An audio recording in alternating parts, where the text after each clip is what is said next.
this old Jamaican man being like, Isaac, don't touch that. That's illegal. Like, and he'd just shuffle forward. And then he would just like try and find him. Because sometimes Isaac wouldn't know that he still had the product in his hands and he'd try to leave the store. To leave. All right, welcome back to some more of Golden Sun. All right, so we are meeting Kraden in this episode. Oh yeah, he looks crazy. He's a crazy old man, and in the dub I voice him. I love voicing the crazy old man. Let me see if I remember his voice. It was kind of like this. It kind of had a little bit of a, are they still out there? They're very persistent. That was the voice I went with. Oh, okay. And behind the microphone, I'd kind of like adjust my glasses to like the tip of my nose to get into character. He has like those tiny little specs. I saw for the first time a person actually do that in a real life situation. Really? I handed them a book for them to read, and she pulled her glasses all the way down to the tip of her nose and went, and I was like, what the fuck? Why can't you just read it like a normal person? So that's what that looks like. And I was just like, it's real. It actually happens. I was very excited, though. She bought 2 very, very good books. All right. For her daughter. Please tell the name of the books this time. Oh, yeah. There was a previous episode where you were just like, it was a fascinating book, very scary. Wait, was it this I don't playthrough? know. It was either this or Link's Awakening. Okay. I think it might have been Link's Awakening, actually. Or Ys, or Mario Sunshine. Yeah, it's one of them. But the books that she ended up buying, the first one is called The Binding, and the premise is that books are outlawed. Like, you can't own a book, you can't read a book, you don't write books. And our main character gets very, very sick, and his family can't take care of him anymore. So he ends up going to live with a bookbinder. And learning like why books are outlawed, why they're banned, and also how to make books, because that's going to be his life now, since he can't do anything else because of his illnesses. It was really good. Really, really good book. The second one is called, oh my god, I just lost the name of it. It's by Aaron Craig. Alrighty then. I know that means nothing to you. Yeah, one in my left ear, out my right ear. Aaron Craig. My brain said, pitch it. I think it's Small Favors. Okay. So it is a Rumpelstiltskin retelling. Oh, there went the AC. Well, no, I think what it's doing, because the room was cold. Oh, so it met the temperature. Yeah. I got it. Well, alrighty then. But yeah, it's a Rumpelstiltskin retelling, and it's like, there's this land that is untouched by, like, modern times. They're almost, like, Amish-esque. And, the family that we're following, he's a beekeeper. And he gets into some trouble with a neighbor, and the neighbor tries to kill him, but ends up, like, severely burning the guy's wife instead. But she's pregnant, so they have to leave to get her to an actual hospital so that, you know, her and her child will survive. So they have to leave their other kids to take care of, like, the farm and the bees. And then shit just goes wild. Okay, like, people start just going crazy. And it turns out that there was, like, an entity going around being like, hey, they stole your sugar. Or like, hey, they took this. And it was basically turning everyone against each other until finally, like, it was just battle royale at this, like, little Amish village. And quite literally, everyone is killing everyone. So it was like Hunger Games meet Rumpelstiltskin? Yeah. Well, the entity that was doing it was the Rumpelstiltskin character. Yeah, I figured that much. But he ends up falling in love with the daughter of the family. They don't get together because he just created chaos in her entire village. But that's, like, how you find out that's what he was doing. It was really good. Well, if I remember correctly, like, the original Rumpelstiltskin, like, he wanted to snatch babies. and like he'd only give the child back if they knew like his actual name. Because he was like, well, just I like think I looked into it because that's one of the stories in my little bowl of like writing exercises is Rumpelstiltskin, and it was like there was I don't think he was a farmer. There a man trying to make money for his family. It was the last straw, and this little elf, you know, this goblin character, was just like, "Oh, I'll do it for you." And then he did it, and he's like, "Okay, you owe me." And the guy's like, "What? Yeah. What?" And I'll take my payment in children. Yeah, he's like, "Oh, don't worry, I'll collect later." And he does this like 3 times. He goes and he helps this man out. And finally he's like, "I want your firstborn." And the guy's like, "No, absolutely not." So Rumpelstiltskin takes her. Yeah. And then the only way that he will give her back is if she finds out his real name in 3 days. And then the little girl actually hears him like gloating that she's never gonna guess his name. And he goes, "Rumpelstiltskin, Rumpelstiltskin, Rumpelstiltskin." Like, she's never gonna guess that. And then, like, at the very last second, before she would be his forever, she says his name and she gets to go home. Oh, neat. Well, alrighty then. And it was supposed to be like a lesson on, like, pride. Well, Like it also reminds me of, like, the same story of, like, the Pied Piper. Yeah. Because, like, he would, like, do debts, but he'd be like, "No, you gotta pay up, or I play the flute and all the... Pay the Pied Piper. Rats drown," or I forget all the information of that. Yeah. But it was a really good book, and she was, like, her daughter was a big Harry Potter fan, and she's 30 now, and she just wants to, like, read a good book, and I was like, "Listen." I have some good recommendations for you. Yeah. Okay, so unlike games like I Am Setsuna and Trials of Mana, Golden Sun is very heavy on the puzzle aspect as well. But what's a little more frustrating is sometimes you have these random encounters during the puzzle. Oh. So you're just like, well, I'm going to push this here and random encounter. It's one of the things that I actually implemented in Fantasy Forever Revisions, but toned down a bit because I'm just like, yeah, this can get annoying. Because you lose your train of thought. It's just like, all right, where was I? What switch was I doing? Yeah. There was suddenly a flash. Whoosh, and suddenly we had wild mushrooms using their toadstool as boxing gloves. Oh my god, that's adorable. Those are the fiends we're facing now. But no, we're adults now. Meanwhile, they're like, "Protect the mother root." So I looked it up. Isaac, Garet, and Garet are 17 now. Okay. So they were 14 3 years ago, not 12. Okay. They were 14 at the start of the game, and now they're 17-year-olds. And I think Jenna is either 16 or 15. Okay.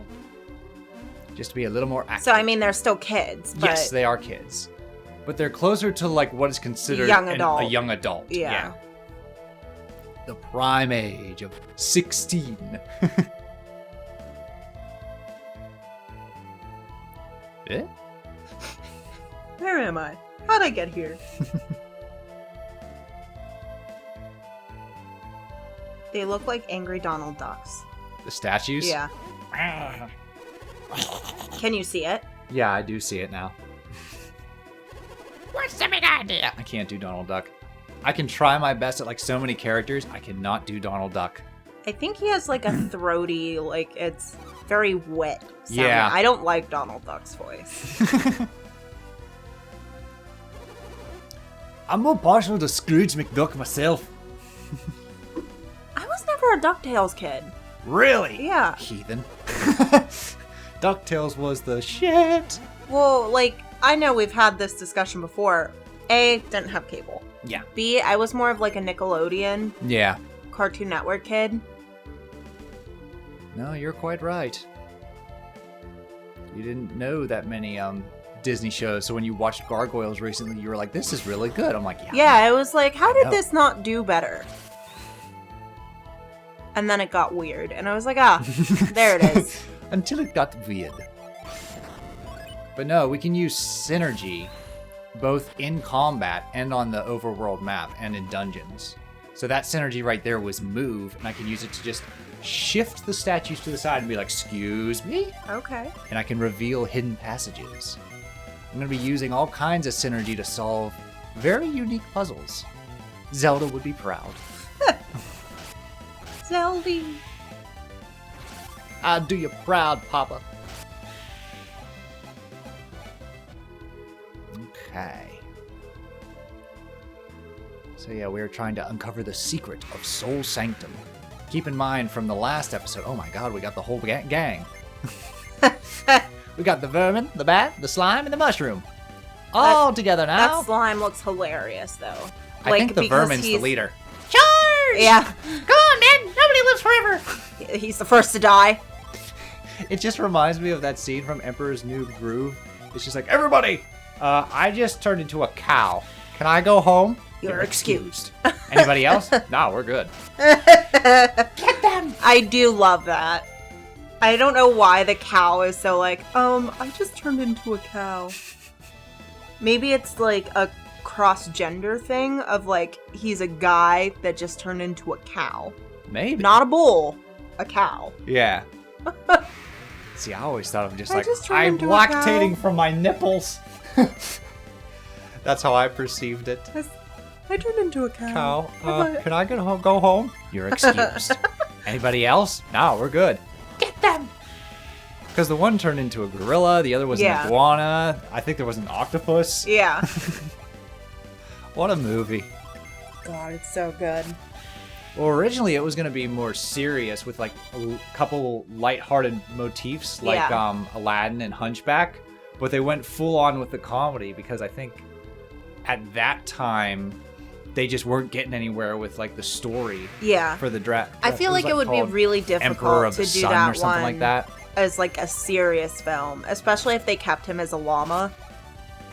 I don't know if that was the original intent or not. I really do love, though, there was a post that's like, I want a live action of The Emperor's New Groove, but I don't want like a real llama or a CG llama. I want two dudes in a llama suit. Oh my god. And I was like, that's how it would have to be. Like, I'd be down for it. It's very Velocipaster. Oh god. I try to forget Velocipaster, even though it wasn't the worst Perfectly Pawful we saw. See, I would rather watch Velocipaster again than, like, Thanksgiving. Me too. Because at least we still have Thanksgiving 3. Oh my god. Well, because at least Velocipaster, like, you could tell there is some artistry and some knowledge behind it, even if they just put, like, VFX fire instead of, like, having an actual fire. Your parents died, Doug. It's what they do. It's what they do. It was still, like, there were a lot of really artistic camera moments. Even the weird sex scene was like not bad. Like it wasn't gross. It was it was very artistic. That's coming from like me who hates that kind of stuff. Yeah.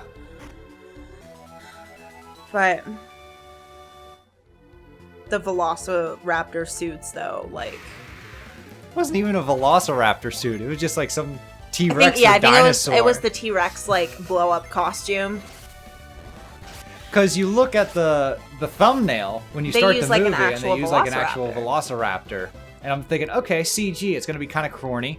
And then you see it, and it's a guy in a dinosaur suit, and I'm just you're just like, what? Oh no. Well, I mean, it's the same as when we watched The Woman in the Woods. And we're like, okay, where's the gorilla? Where's the helicopter? And it just never happened. Yeah. And they put like a skinny woman on the cover, and then it was a different actress in the movie. Yeah. And I was like, what is going on? Like, that could have been a good movie if they set you up for what it actually was. No, it wasn't. I don't think it could have. That lead actor was boring as shit. Well, I mean, in the sense of, like, he was the dull lore, as dishwater. The lore that they were using. Okay. You know what I mean? Like, it had potential to be a good movie. It wasn't a Max Magician situation where it was doomed to fail from the start. Listen, it was doomed to fail when I saw it was still from better. The creators of Young Van Helsing. Yeah. I mean, they did the same thing. They're just like, we're going to take a little of Cinderella, we're going to take a little of Harry Potter, we're going to take a little of this and a little of that. Put them in a blender and hit frappe. Yeah. Whereas unlike Darksiders, where they hit frappe and I'm just like, hey, we can drink this. They hit frappe and it turned into liquid shit. It was like the time, so working at a cafe, I made a blended beverage that was made with chili. Oh. That would be Young Van Helsing and Max Magician. And then I made a blended beverage made with, like, milk and sugar and flavors and vanilla. And it was delicious. Darksiders. That's Darksiders. I still have the video of my coworker drinking the chili frappuccino. Why? Like, did you do that on purpose? Yes. Or were you just like, Yes, because she was like, I love chili and I love milk. And she was like, we should have a chili flavored frappuccino. And I was like, we got you, fam. Because we have chili today. Regrets were made. Yeah, they were. And then the whole cafe smelled like chili. And it was pretty gross. Let's see here. One of these statues hides a secret passage. Is it this one? No. No. What about this one? Let's see, what's behind curtain number 1? Meg! Oh, cool. It's a Minotaur relief. We'll just use the jewel and put it into the empty socket. Tingle, tingle, tingle. She's like, it's been forever since you guys have done commentary. Yeah. We were just about to be like, it's about to cool down. We're going to do bulk commentary again. And then we look and like apparently next week is going to be like all 90 degrees. And I'm just like, son of a bitch. Summer just wants to get that last splurt out. And then it's just like, all right, we're done. Oh, what do we got here? A maze. That's amazing. I didn't know athlete was 3 syllables. Athlete. That's amazing. I think my favorite, oh my gosh, there was a woman asking for us to help her find, I think she said it was like Ergion. She was like, yeah, I need to find Ergion. It's a series. Oh, and Aragon. I was looking at my coworker and she was like, what is it now? And the woman was like, Ergion. It's about dragons. And we were like, Aragon? You'd like to find Aragon? She was like, oh, I just thought dragons that would rhyme with dragon. I mean, it's fair how her mind worked in that. Yeah, we were like, no, situation. like, that's okay. I remember when they were going to do movies on all the books. And then the first Aragon movie came out, and that did not happen at all. I had all 3 Aragon books in a set at one point, and then I just, like... I only read the first one. Didn't read them, and then I ended up moving, and I had to get rid of a lot of books, and they were just the ones that I were like, okay, time to go, I guess. Like, it wasn't unopened, like, full set in a box. Cool. Yeah. I believe it's called The Inheritance Cycle. That's the name of the trilogy. And it was a big deal because the author was like 15, 16 when he finished Aragon. Well, I feel like shit. Samuel L. Jackson became famous in his 40s. Oprah. Like, we don't have to care about I need to get Christopher, someone. Yeah, I need to get to the point where I can at least share my stuff. I'm at that point right now. Yeah, I haven't quite hit that yet. Where I'm sharing my stuff and people are like giving their critiques and stuff. And like there's somewhere I was just like, yeah, minor setback, I'll fix that tomorrow. And others where I was just like, nah, I'll leave it as is. Yeah. It's the George Lucas, like, they don't like C-3PO, but I like C-3PO, so I left him in. I love C-3PO. I just love the way George Lucas's mind works. I could watch documentaries all day long like of George Lucas and Steven Spielberg. I do really love that idea of like, you know what, a lot of people may not like it, but a lot of people do, and that's okay. Yeah. You know, it's the same as like how many people hate Jar Jar Binks. Yeah. How many people though do really enjoy Jar Jar? They're like, just afraid to speak up. Well, because there's like the people that hated are so much louder that they're like embarrassed to be like, well, I kind of liked him. Mm-hmm. Like, especially in a time period, like, you had your OG Star Wars people that love Star Wars that had their kids, and their kids liked Jar Jar, even if they hated Well, him. one of the biggest criticisms of the prequels at the time, before Revenge of the Sith came out, was, wow, they made Star Wars for children. And George is like, I always made Star Wars for children. Yeah. I'm glad you liked them too, but I always made them for children. Like, he says that in constant interviews now. Yeah. He's like, there are movies made for kids. Sorry, but it's true. Yeah. It's just what's accepted at that current generation. Like, you look at Don Bluth's kid movies, and they're a whole different breed Oh, yeah. of, like, other kinds of kid movies. But at the end of the day, they're still kid movies. Yeah. And honestly, Don Bluth's work is the kind of products that, like, I look towards, and I'm just, yeah. like, those are the kind of stories I like to write. Yeah. The ones that, like, have lighthearted They're- elements, but every They're once in a while dark there's a and little gut messed punch. up, but, like, at the end of the day, the hero prevails. Mm-hmm. Like, I like there to be a balance. I don't like things to be, like, too brooding to where it's a Zack Snyder film. But I also don't want things to be, like, too hokey to where it's, like, Disney Plus. Yeah. Yeah. We gotta hit that nice middle ground of Don Bluth. Yeah, that's what I like to do with my stories. And again, that's just my tastes. I learned more and more that if your tastes are different, that's okay. It's different. Yeah. I have a very I don't like dark, it, but I'm glad that you like it. Yeah, I have a very dark taste and, like, writing and stuff. Like, I follow a few writers, not writers, but, like, book reviewers on, like, Instagram and stuff. And, like, one of the common things to do now are, like, books I really enjoyed versus books I thought were really disturbing for, like, horror novels. And it's like, I read a lot of horror because I really like the genre. Mm-hmm. And it's like all of the books that they were like, this deeply disturbed me. I was like, I really enjoyed that book. And I'm like, is there something wrong with me? Maybe. I just think a lot of them are very poignant. Like, they're disturbing. That was a sound, buddy. That was Wesky being like, nah, you just fucked up, Ma. Sounded like he said wee snaw. Weesna! Weesna! Wesker's practicing his horse calls. Oh, buddies. Alright, we're almost done with the mystery of Sol Sanctum. Now, keep in mind, this was the area that Saturas and Minardi got kicked out of. They were just like, oh, we fell for the traps of Sol Sanctum. We'll try harder next time. So what's happening is Kraden is leading them through his studies of being like, I see. That's how this mechanism works. Be more careful next time. because what we're trying to do is like swap the symbol of Sol, which is the sun, and Luna, the moon, Okay. so that we can unlock its secrets. If you do it wrong, lightning starts to strike all over the place Oh god. in the different room. Because Kraden was just like, Isaac, wait! Don't touch another thing! Oh my god, it makes me think of that regular. Isaac! Isaac, don't do that! Oh my That's god, illegal! yes! Isaac! That's illegal! For where That's we worked, perfect we because his name's Isaac. for where we worked, this was like what, 2 years ago? Yes, 2 something years like ago. that.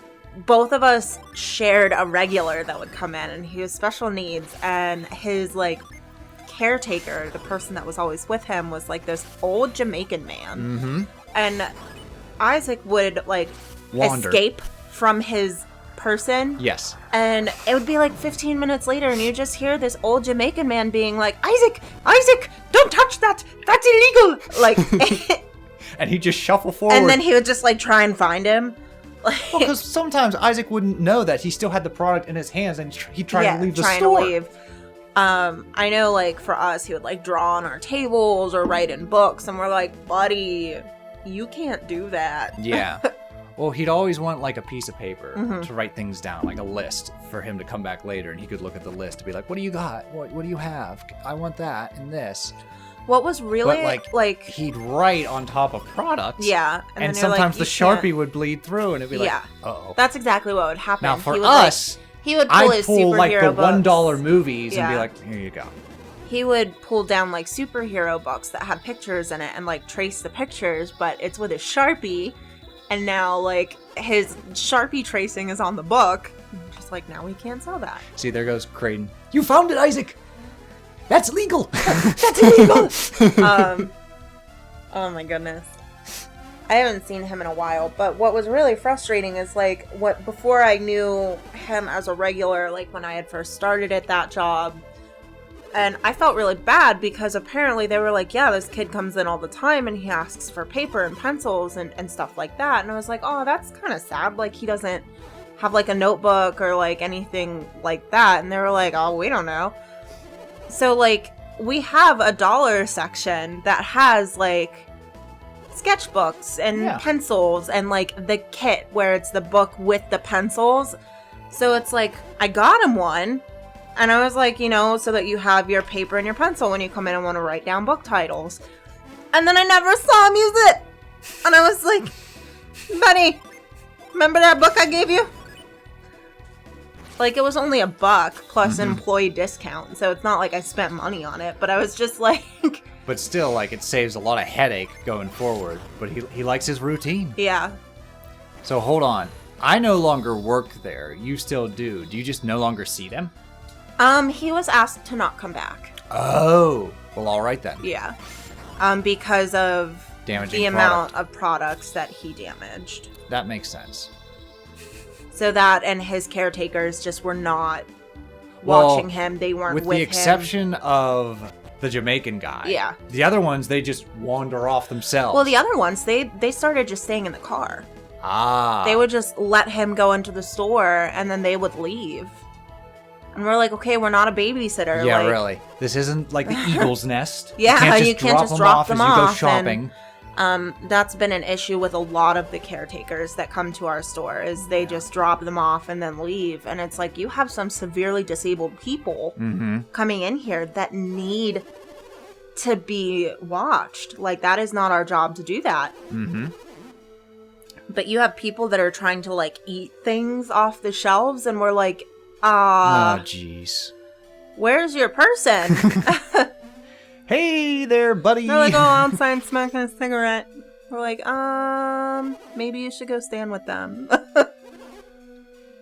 Let's go, Isaac. See, now I'm bouncing between the voice I did for Kraden and the caretaker. The caretaker. Wait for me, Isaac. It's illegal. That's illegal. Come back here. Now I'm just imagining Kraden just shuffling like that guy through the store. Get back here, Isaac. Oh my god. It was a sight to see.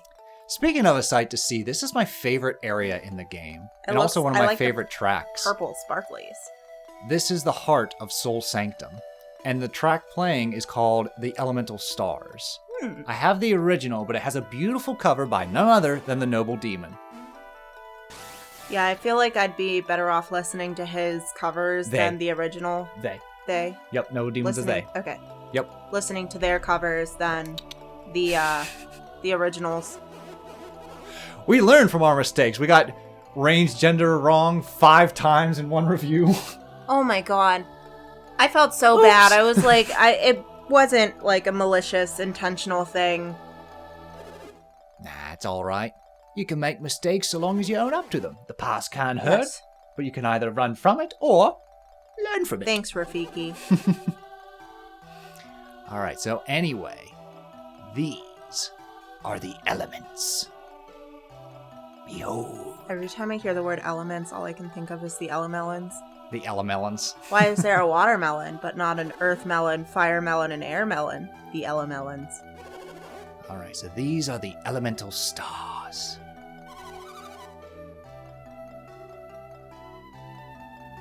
So they do have different names. Okay. They're not just wind, water, fire, and well, Earth. you said that it was like Mars, Jupiter, Mercury, and Venus. Mm-hmm. So all I was thinking was like, the Sailor Scouts. They're gonna have the Sailor Scouts. So like they are still the earth, fire, water, and wind elements, but they are personified by the stones of Mars, Venus. See, I'll let the game explain. The Venus star, the elemental stone of Earth. And over there, we have ourselves the Mercury star, possessing the power of water's many forms. Why is Venus Earth? I don't know. Mars star, glowing red with the fire contained within.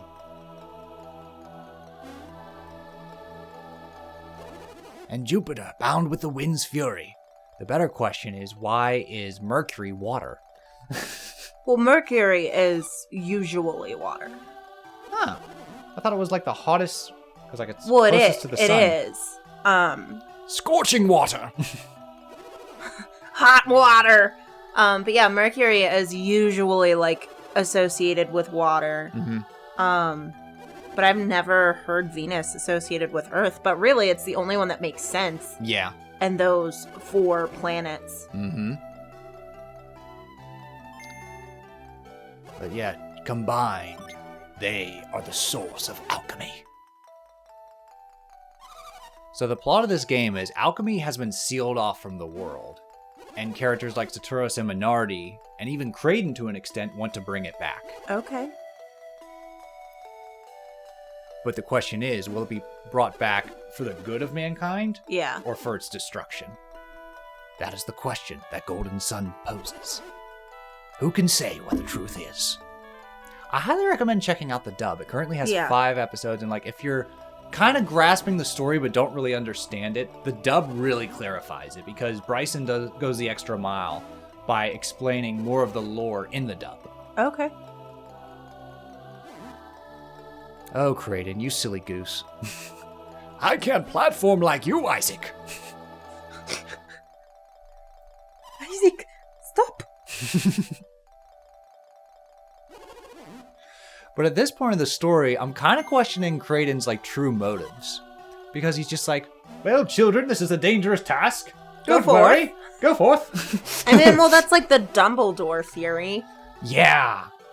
It's just like, does he care about the well-being of these students? It's just like, oh, Hogwarts is the safest place for you to be. Don't ever go into the Enchanted Forest, though, because there's lots of scary things, unless you get detention, and then I'm gonna send you into the forest.